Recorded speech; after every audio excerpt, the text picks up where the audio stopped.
ನಂಬಿಕೆ ವ್ಯವಸ್ಥೆ ನಮ್ಮ ಹೆತ್ತವರ ಪಾಲನೆ ಮತ್ತು ನಾವು ಹುಟ್ಟಿ ಬೆಳೆದ ವಾತಾವರಣದಿಂದ ಬಾಲ್ಯದಿಂದಲೂ ಒಂದು ನಂಬಿಕೆ ವ್ಯವಸ್ಥೆಯು ರೂಪುಗೊಳ್ಳುತ್ತದೆ.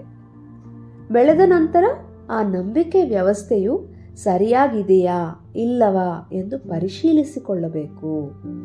ಹೇಗೆ ನಾವು ಡಾಕ್ಟರ್ ಹತ್ತಿರ ಹೋಗಿ BP ಚೆಕಪ್ ಮಾಡಿಸ್ಕೊಳ್ಳುತ್ತೇವೆಯೋ, ಸರಿಯಾಗಿದೆಯಾ ಇಲ್ಲವಾ, ಹೆಚ್ಚಾಗಿದೆಯಾ ಕಡಿಮೆ ಆಗಿದೆಯಾ ಚೆಕಪ್ ಮಾಡಿಸ್ಕೊಳ್ತೀವಲ್ವ, ಆಗ ಡಾಕ್ಟರ್ ಹೇಳುತ್ತಾರೆ, ಇಲ್ಲಪ್ಪ ಸರಿಯಾಗಿಲ್ಲ, ನೀನು ಸತ್ತೋಗ್ತೀಯಾ ಅಂತ ಹೇಳುತ್ತಾರೆ.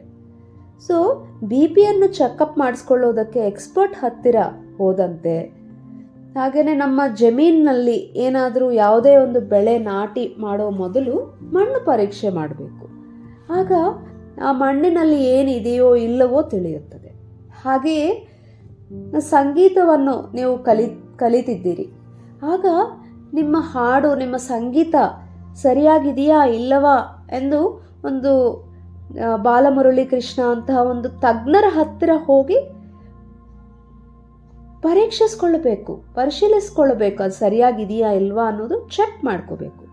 ಹಾಗೆಯೇ ನಿಮ್ಮ ನಂಬಿಕೆಗಳನ್ನು ಚೆಕ್ ಮಾಡಿಕೊಳ್ಳಬೇಕು. ರಾಮನೇ ನನ್ನ ದೇವರು ಎಂದು ನಂಬುತ್ತಿದ್ದೇನೆ, ಇದು ಸರಿಯಾ ಎಂದು ಚೆಕ್ ಮಾಡಿಕೊಳ್ಳಬೇಕು. ನಮ್ಮ ನಂಬಿಕೆಗಳನ್ನು ನಾವು ಚೆಕ್ ಮಾಡಿಕೊಳ್ಳಬೇಕು.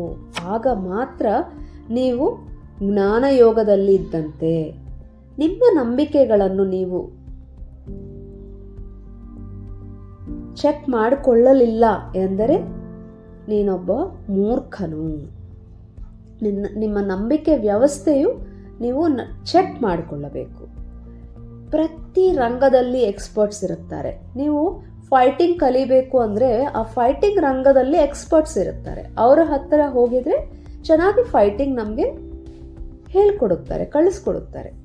ಹಾಗೆಯೇ ನಿಮ್ಮ ನಂಬಿಕೆ ವ್ಯವಸ್ಥೆಯು ಸರಿಯಾಗಿದೆಯಾ ಇಲ್ಲವಾ ಎಂದು ಚೆಕ್ ಮಾಡಿಕೊಳ್ಳೋದಕ್ಕೆ ಎಕ್ಸ್ಪರ್ಟ್ಸ್ ಯಾರು ಅಂದರೆ ಪಿರಮಿಡ್ ಮಾಸ್ಟರ್ಸ್. ಧನ್ಯವಾದಗಳು.